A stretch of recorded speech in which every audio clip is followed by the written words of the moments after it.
Hi Anil Nair here. ఒక teacher యొక్క గొప్పతనాన్ని చెప్పడానికి నేను ఒక స్టోరీ ఈ వీడియోలో చెప్పాలనుకుంటున్నాను. రైట్, ఒక పర్టికులర్ ప్లేస్లో ఒక టీచర్ మార్షల్ ఆర్ట్స్కి చాలా ఫేమస్. ఆ మార్షల్ ఆర్ట్స్ దగ్గర తను చాలామంది శిష్యులు చదువుకోవడానికి చాలా క్యూలు కడతారు. అటువంటి ప్లేస్లో ఒక కుర్రాడు, ఆ కుర్రాడి దురదృష్టం ఏంటంటే ఆ కుర్రాడికి లెఫ్ట్ చేయి లేదు. చిన్నప్పుడు ఒక యాక్సిడెంట్లో తను లెఫ్ట్ చేయి కోల్పోతాడు. తనకు మార్షల్ ఆర్ట్స్, తన టీచర్ చేస్తున్న మార్షల్ ఆర్ట్స్ ట్రైనింగ్ అంతా కూడా మెస్మరైజ్ అయిపోయి అక్కడ ట్రైనింగ్ చెయ్యాలి అని అనుకుంటాడు. తన తండ్రితోటి ఆ మార్షల్ ఆర్ట్స్ కోచింగ్ సెంటర్కి వెళ్తాడు.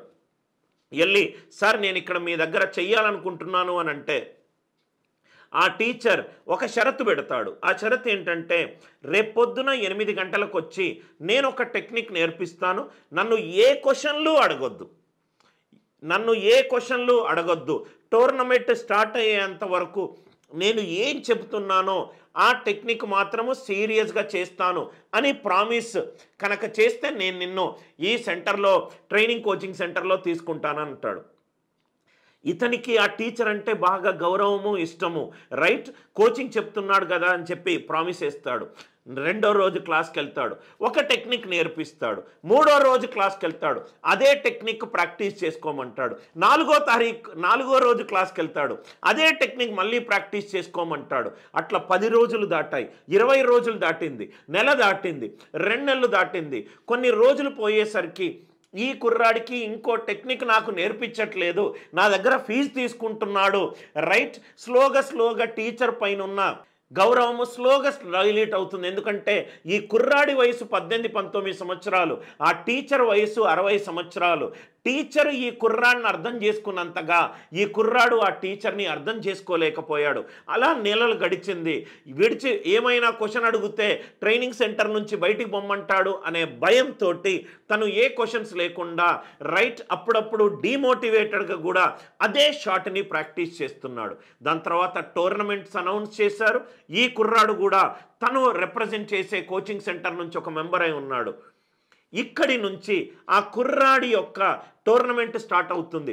ఫస్ట్ రౌండ్ గెలుస్తాడు, సెకండ్ రౌండ్ గెలుస్తాడు, థర్డ్ రౌండ్ గెలుస్తాడు, క్వార్టర్స్ గెలుస్తాడు, సెమీస్ గెలుస్తాడు, ఫైనల్ కూడా గెలుస్తాడు. ఫైనల్లో గెలిచి నాకు ఇంత స్కిల్ ఉందా అని చెప్పి ఆ కుర్రాడికే డౌట్ వస్తుంది. దాని తర్వాత ఫైనల్ గెలిచిన తర్వాత తను ఇచ్చే ఒక సక్సెస్ స్పీచ్లో ఒక మాట అంటాడు. ఆ మాట అనాల్సింది కాదు, ఒక మాట అంటాడు. ఏమంటాడంటే నేను ఒక దగ్గరికి కోచింగ్కి వెళ్ళాను, కానీ కోచింగ్లో నాకేమీ నేర్పించలేదు, ఒకటే షాట్ నేర్పించారు. నేను నా స్వయం కష్టంతో నేను ఈ టోర్నమెంట్ గెలిచాను, సో కాబట్టి దీనికి పూర్తి క్రెడిట్ నేనే తీసుకుంటాను అని చెప్పి అన్నాడు. చూసి ఆ గురువు వైపు చూసి ఒక సర్కాస్టిక్ నవ్వుతాడు. నవ్విన తర్వాత కిందికి వస్తాడు. కిందికి రాగానే ఆ గురువు దగ్గర వర్క్ చేస్తున్న చాలామంది దగ్గరికి వచ్చి ఒకసారి నువ్వు స్పీచ్లో ఏమన్నావు అని అంటే ఈ క్రెడిట్ నేనే తీసుకుంటున్నాను, గురువుకి నా క్రెడిట్ ఇవ్వను అని అంటే వాళ్ళందరూ అదే అంటారు, నువ్వు గురువుని తప్పుగా అర్థం చేసుకున్నావు. ఎందుకనంటే గురువు మొట్టమొదటిసారి నువ్వు కోచింగ్ సెంటర్కి వచ్చినప్పుడు నీ దగ్గర లెఫ్ట్ హ్యాండ్ లేదు అని చెప్పి అబ్జర్వ్ చేశాడు.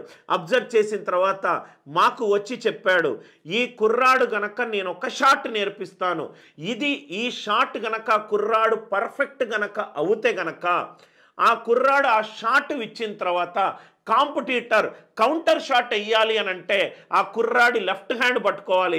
ఆ కుర్రాడికి లెఫ్ట్ హ్యాండ్ లేదు. ఈ షాట్ పర్ఫెక్ట్ అవుతే ఆ కుర్రాడు గెలుచుకుంటూ వస్తాడు.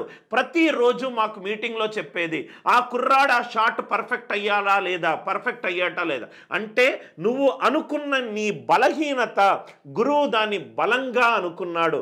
నీ యొక్క బలహీనతను గేమ్ విన్ అవ్వడానికి బలంగా మార్చాడు. నువ్వు చూడలేంది ఆ గురువు చూశాడు. కాబట్టి నువ్వు గెలిచావు, నా టాలెంట్ తోటి గెలిచావు అని నువ్వు అనుకుంటున్నావు. కానీ నువ్వు గెలవడానికి ఆ షాట్నే ఇంకో ఏ షాట్ నీకు ప్రాక్టీస్ చేయకుండా ఆ షాట్నే ప్రాక్టీస్ చేపించి నువ్వు విన్ అయ్యేటట్టు చేశాడు అని చెప్పి శిష్యులందరూ ఒక మాట అంటారు. ఎగురుతున్న గాలిపటాన్ని చూస్తున్నావు, గాలిపటానం ఎగరడానికి కారణమైన దారాన్ని నువ్వు చూడలేకపోతున్నావు అని చెప్తాడు. కళ్ళ నీళ్ళలోకి వెళ్ళి టీచర్ యొక్క కాళ్ళు పట్టుకుంటాడు. ఇది టీచర్ గొప్పతనము.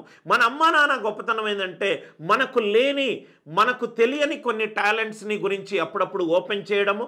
మన ప్రాణ స్నేహితుడికి తెలుసు మనం ఏం చేస్తున్నాము ఏం చేయట్లేదని. ఈ వీడియో కనుక మీకు నచ్చినట్టు అయితే లైక్ చేయండి, షేర్ చేయండి, అనిల్ నాయర్ క్లాసెస్ ఛానల్ని సబ్స్క్రైబ్ చేసుకోండి.